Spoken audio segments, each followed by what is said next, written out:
Orang yang sakit diabetes atau gula darah tinggi itu persepsinya apa sih? Masalahnya terlalu banyak makan gula gitu ya. Akhirnya saya sakit diabetes. Itu salah. Salah. Diabetes itu terjadi memang akhirnya gula tinggi. Tetapi terjadinya diabetes dipicu bukan karena kadar gula yang tinggi, bukan. Karena tubuh gagal mengolah lemak menjadi asam lemak. Ya, akhirnya muncul plak. Jadi pertama kali segala macam penyakit degeneratif, mau diabetes, mau hipertensi, mau gangguan jantung, mau neuropati, terjadinya sama. Terjadinya metabolisme, tubuh gagal mengolah minyak atau trigliserid untuk menjadi nutrisi asam lemak. Awalnya karena adanya gangguan lambung. Karena ada gangguan lambung itu pasti karena gangguan lambung. Nah, gangguan lambung kan seperti saya sering bilang, bergejala, rasa nyeri, rasa sakit, ya itu cuma 15-20%. Yang tanpa gejala, gangguan lambung tanpa sakit itu lebih tinggi, Pak, 80%. Jadi lebih tinggi. Sehingga orang bilang aku nggak sakit. Nah, masalahnya gangguan lambung itu, definisi gangguan lambung bukan nyeri atau tidak nyeri. Definisi gangguan lambung adalah lambung gagal memetabolisme makanan menjadi nutrisi. Dalam kasus ini kegagalan lambung adalah mengolah protein untuk dirubah menjadi asam amino.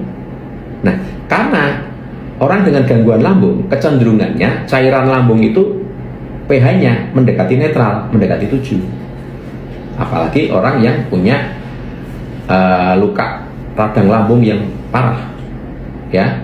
Pokoknya intinya kalau orang dengan gangguan lambung itu cairan lambungnya menuju netral.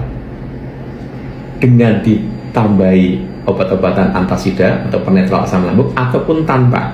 Jadi kalau tanpa itu sudah proses alami hormonal. Oke. Ketika lambung cairannya mendekati netral, yang terjadi lambung tidak bisa masak, tidak bisa mengolah makanan. Cairan lambung itu kan kayak kompor, ada apinya. Kalau apinya kecil, dia kan masaknya lama tuh, Pak. Nah, kalau hanya karbohidrat masih mending.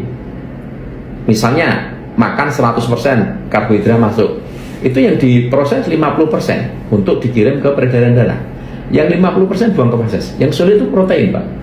Ketika cairan lambungnya netral, mendekati netral, protein sulit diproses, sehingga paling 25%. Yang 75% dibuang. Ya, ini istilahnya angka-angka untuk memudahkan saja. Nah, padahal minyak lemak itu tidak diproses di lambung. Lambung tidak bisa mengolah minyak lemak. Minyak lemak itu begitu dari mulut kita lewat lambung itu cuma lewat saja. Dia bablas ke peredaran darah, bentuknya masih minyak lemak.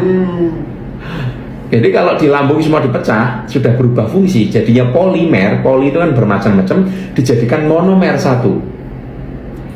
Karbohidrat, monomernya glukosa. Protein polimer dirubah menjadi asam amino. Minyak trigliserid, lemak trigliserid itu polimer. Ke lambung itu lewat tok, ke darah tetap bentuknya polimer. Masih minyak.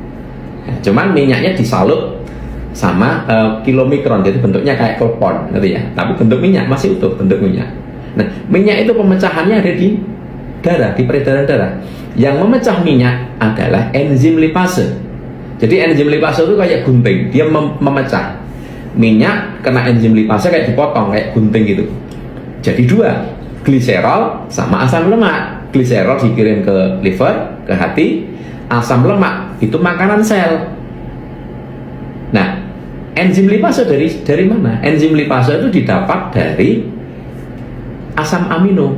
Asam amino didapat dari protein. Nah, orang dengan gangguan lambung kan sulit mengolah protein, sehingga asam amino yang naik ke darah nggak banyak. Ingat betul ya, 25%, sisanya kebuang ke feses. Nah, suatu saat minyak lemaknya banyak, stok enzim lipasenya habis. Yang proteinnya kan sedikit. Jadi enzim lipasenya habis, minyak lemaknya masih banyak. Singkat kata, minyak lemak ini jadi plak. Nah, plak ini yang bikin orang gangguan jantung karena ada penyumbatan, stroke karena ada penyumbatan, neuropati karena ada penyumbatan plak. Diabetes itu yang sama. Minyak lemak ini menutupi reseptor sel. Jadi sel tidak bisa makan glukosa, makan asam lemak tanpa ada perintah dari insulin. Tidak bisa. Memang sunatullahnya gitu. Jadi walaupun banyak makanan, tapi kalau insulinnya tidak ngasih tahu ke sel, sel nggak bisa makan. Ngasih tahu nih, ibarat kata kayak ketuk pintu, dok sel di luar ada makanan, nah baru selnya buka pintu diambil. Tapi kalau tanpa ada perintah tidak bisa. Nah, ketika pintu sel tadi, reseptor selnya tadi pintunya ya, itu ketutup minyak lemak, maka sel nggak denger, selnya budek. Maka terjadilah resistensi insulin. Yang tadinya butuh cuma 1, karena tebel butuh 2 insulin. Tambah tebel lagi butuh 5 insulin. Tambah tebel lagi butuh 10 insulin baru bisa buka. Nah, nek tambah bukanya harus insulinnya banyak. Yang berat organ apa? Pankreas. Akhirnya ketika dibutuhkan 20 insulin, pankreasnya cuma mampu bikin 18. Karena kan tebel minyaknya, tambah tebel. Orang kan makan terus. Akhirnya apa yang terjadi? Gula naik. Oh, kamu gula darah nih, kadar gulamu naik. Jadi sebenarnya orang diabetes itu kadar gula naik karena apa? Pertanyaannya. Karena nggak bisa dimakan sama sel. Kenapa nggak bisa dimakan sel? Karena ada minyak plak menyumbat pintu reseptor. Pertanyaannya, diabetes terjadi karena apa sekarang? Karena ada minyak plak yang menyumbat reseptor sehingga gula tidak bisa dimakan sel. Lah kok nyalahin gula? Pertanyaan saya. Akhirnya pemahaman yang keliru, pengobatannya ya keliru. Pengobatan selama ini fokusnya kemana? Pertanyaan saya. Pankreas, insulin, pankreas, insulin, bener nggak? Pankreasnya nggak bisa menghasilkan insulin, pankreas dikasih pemacu, dipicu, dipaksa, akhirnya menghasilkan insulin lagi, betul kan? Ya, tetapi kan hanya berapa tahun saja, masing-masing orang memang beda, bisa lama juga, tapi endingnya pankreas yang dipaksa ada titik bahwa pankreas itu sudah tidak mampu lagi nanti. Akhirnya ketika minum obat, pankreas sudah nggak ngefek. Titik itu akan datang. Kapan? Ya tidak tahu. Kenapa? Plaknya tambah tebel. Minyak lemaknya nggak dibenerin, lambungnya nggak dibenerin. Akhirnya insulin walaupun sudah dikasih obat-obatan, akhirnya pankreasnya juga off lagi. Akhirnya dibilang, oh pankreasmu mati. Nek pankreas mati, akhirnya apa? Masuk cairan dari luar. Bisa buka lagi. Tapi dosisnya tambah naik, tambah naik, tambah naik. Sekarang pertanyaan saya kembali. Orang diabetes karena glukosa atau karena minyak lemak? Masalahnya, dasarnya. Ayo, pahami itu. Ngertinya kan karena glukosa. Salah. Glukosa itu korban. Apakah karena pankreas? Salah. Pankreas juga korban.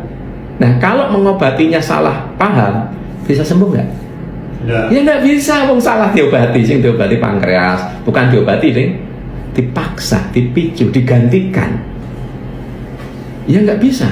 Mulanya kalau pengobatannya nggak tepat harus minum obat seumur hidup. Akhirnya bahwa diabetes tidak bisa sembuh.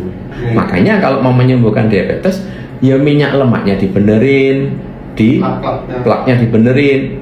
Caranya lambungnya dibenerin dulu sehingga tidak terjadi plak yang baru. Plak yang ada sudah terlanjur ada di darah diurai supaya plaknya hilang. Loh, kalau plaknya hilang, pintu reseptor selnya bersih lagi nggak? Kalau bersih lagi, butuh insulin banyak nggak untuk buka? Nggak butuh. Akhirnya pankreas nanti juga dibenerin. Pankreas akhirnya hidup lagi. Dia ringan karena cuma untuk buka insulin cuma butuh satu, happy pankreasnya. Nah, itulah pengobatan diabetes yang betul itu dari situ. Paham ya? Untuk keperluan konsultasi, silahkan bergabung di grup Telegram yang ada di bio. Body Kalibrasi, terapi spesialis penyakit dalam dan saraf.